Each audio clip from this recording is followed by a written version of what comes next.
घर मांगा दो घर वाले पर वे आटा ना पाते।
आज महाराज सुदामा बार बार भीख मांगते हैं लेकिन कुछ भी नहीं मिलता है। तो एक पत्नी सुशीला कहने लगी, अरे स्वामी एक बात सुनो हमारी।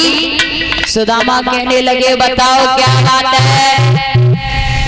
तुम ऐसा करो, द्वारका क्यों नहीं चले जाते? क्यों? सुदामा कहने लगे, काहे द्वारका जाके क्या करें?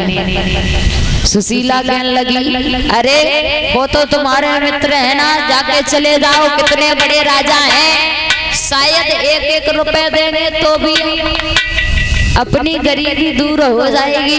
तुम चले जाओ ना। सुदामा ने जब इतनी बात सुनी, सुदामा कहने लगे, भैया हम नहीं जाएंगे चाहे कुछ भी हो जाए। सुशीला कहने लगी, क्यों नहीं जाओगे?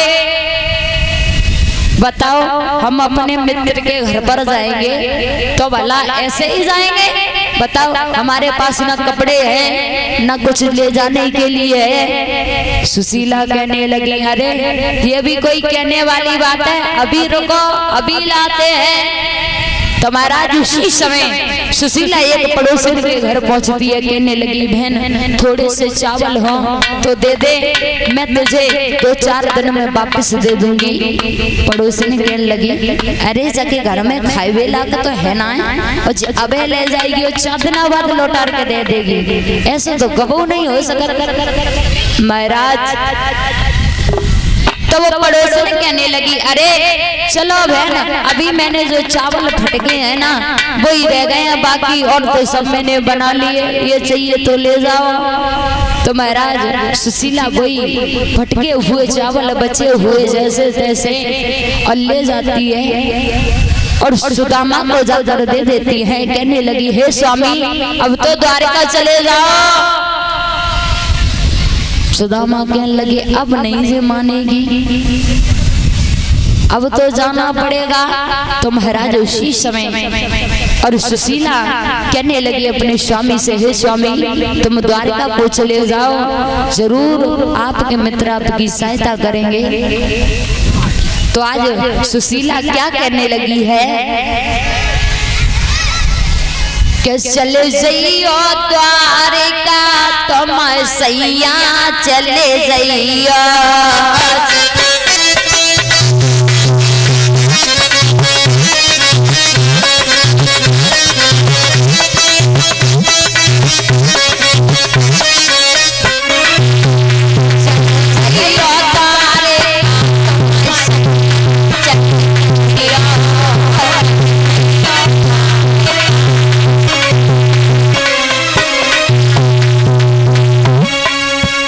चले जइयो द्वारका तुम सैया चले जइयो, चले जइयो द्वारका